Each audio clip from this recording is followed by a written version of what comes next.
a very funny guy. He performs all over town. Please welcome Michael Rock.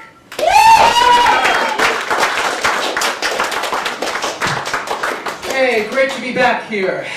So, for those wondering about my ethnicity, I'm Jewish, but I'm a bit iffy about my people's religious traditions. It's not so much what we believe as much as it is the fact that our God is, well, not the nicest guy. This is a guy who kills every creature on the face of the earth, save for what can fit in one tiny ark. When it's done, he promises never to do it again, and what's his sign to prove it? A rainbow. I don't know about you, but if I were Noah, I would have thought, gee, the rainbow's nice. I'm sure my parents and friends and everyone else who killed would have loved to have enjoyed seeing it too. Back in Hebrew school, I was always taught that the rainbow is supposed to be a symbol of God's love. I'm sorry, but if Noah's Ark is supposed to be a love story, I'll take Twilight over that any day. And who could forget what God did to Abraham, the first guy after Noah to believe in him? Can you imagine that scene? Hey, I want you to off your son for me. If you say so, Lord. Nah, I'm just fucking with you. You know what, Abe? You're a pretty swell cat. I'm gonna make you the leader of a great nation under one more condition. Okay, what now? Lift up your robe. Are you serious? You heard me. Lift it up. Okay, now take a knife. Now chop the tip off. You sure you don't want my son? You know, a lot of people say that my people are a very neurotic and high-strung people. I don't believe that. I believe that it's because on the 8th day of our life we have part of our Johnsons chopped off. We're not neurotic, we're just suffering from post-traumatic stress disorder.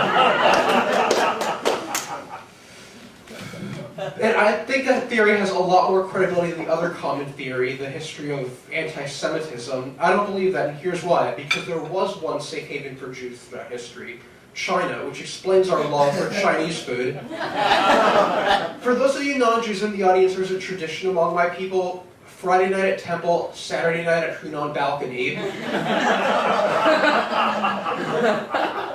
But, you know, I think it's a pretty superficial way to thank the Chinese for all they've done for us, so I made an effort to start studying Chinese in my own right.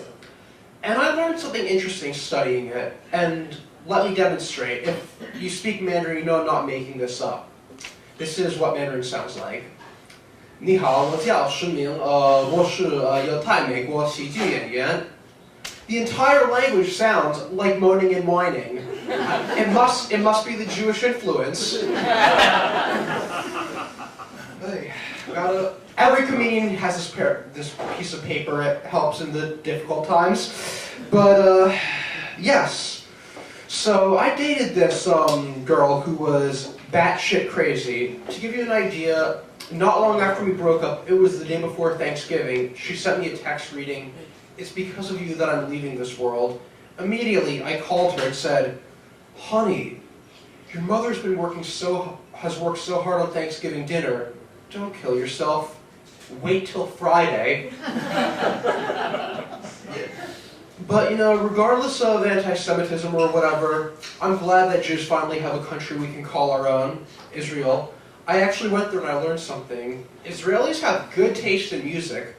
I was on the beach of Tel Aviv and I started talking to this one guy. He turns to me and says, you know Ozzy Osbourne? That guy is so sababa. But, you know, I don't like his Crazy Train or his other solo stuff. He was the best with the Black Shabbat. He called them Black Shabbat. Can you imagine what Black Shabbat would look like? Ozzy'd be all out there wearing a yarmulke and biting off the heads off of chickens because bats aren't kosher. Anyway, you've been a wonderful audience. Thank you and good night.